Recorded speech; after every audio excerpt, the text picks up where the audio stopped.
In this episode, we're exploring a question that affects many. Why do gifted children often face loneliness and struggle in adulthood? This recording includes captions to help you follow along thoughtfully and reflect at your own pace.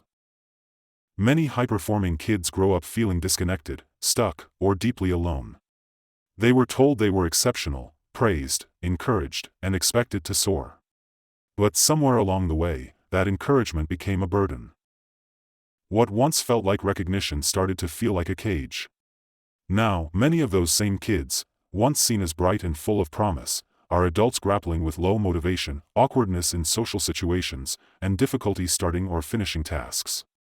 Strangely, they often can't explain why. On the surface, everything seems okay. They're still intelligent and capable. But internally, there's a persistent feeling of disconnection, like life is happening around them, not with them. There's a deeper reason behind this. Gifted children often tie their identity entirely to their intellect. This identity, once empowering, can become limiting as they grow up.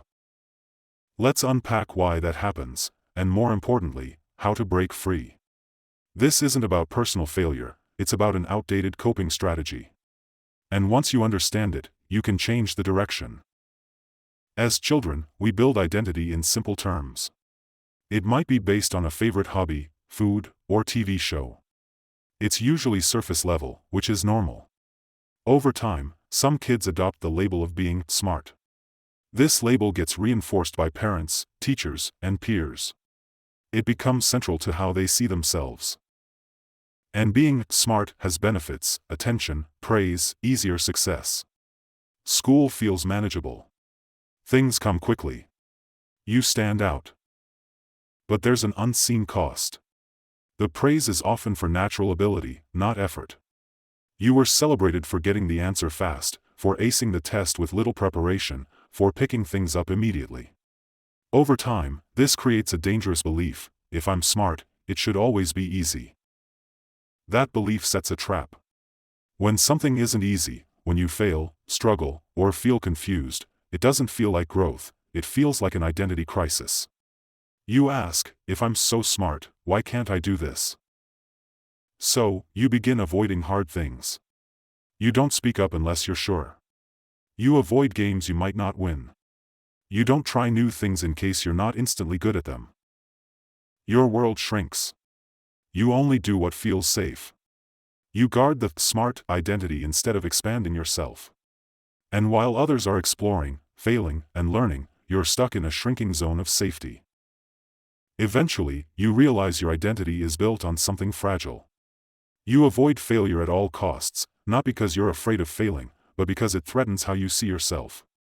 That's when the loneliness begins. Connection doesn't just happen, it's built through shared experiences, working in groups, being awkward together, growing through challenges. If you avoid those experiences, you miss out on the bonds that create true friendships. You still want connection, of course. But instead of engaging, you rely on analysis. You try to understand people rather than feel with them. You predict, assess, and simulate interactions in your mind. This is known as cognitive empathy, grasping feelings intellectually, but not emotionally engaging. On the surface, you might seem charming or socially skilled. But inside, you're drained, constantly performing instead of just being. Now, even socializing becomes a performance, a skill to master rather than a moment to enjoy. So, to avoid doing it wrong, you start avoiding it altogether. And that's when isolation becomes profound. Still, you believe you can figure this out logically. You write lists, arguments, breakdowns of your emotions. But logic doesn't soothe emotional pain. Intelligence solves problems, it doesn't heal wounds or create worth. So, the cycle continues. You can't think your way into feeling enough. That feeling comes from connection, not calculation. When the loneliness becomes overwhelming, ego steps in. It says, I'm just different. Other people are shallow. I'm too deep.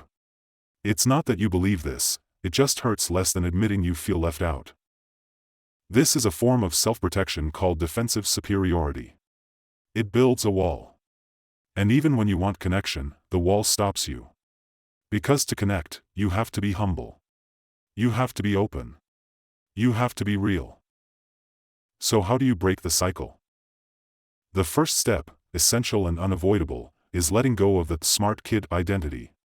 Not because being smart is bad, but because tying your self-worth to intelligence makes life fragile. When your value depends on effortless success, you start avoiding challenge, growth, and anything that risks failure. You sabotage yourself to maintain the illusion.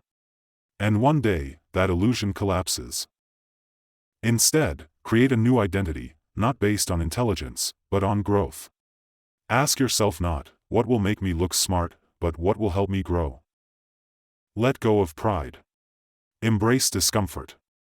Try new things. Be bad at them. Show up, not to impress, but to participate. Yes, it's awkward. Yes, it feels like going backwards. But it's not. It's the first real step toward authenticity. The old story said your value was in being special. The new story says your value is in being human. And humans make mistakes. They learn. They grow slowly. They get lost. And they keep going. So if you feel stuck, numb, or cut off, if being the smart one has left you unsure how to be anything else, start here. Let go of needing to be impressive. Start trying to be real. Because you don't need to be the smartest to belong. You just need to be present, even when it's hard. And if you can do that, if you can let go of the pedestal, you'll rediscover something precious: connection. Not because you proved yourself, but because you finally stepped into the world where connection happens, where others live. And you might find it's not so bad. In fact, it's the only place where you can be truly seen. And maybe, just maybe, finally feel at home. If this spoke to you, if something clicked or felt familiar, drop a comment. You're not alone in this. And sometimes, naming the pattern is the first step to changing it. Thanks for tuning in to Psychology Insights. Take care of your mind, and see you next time.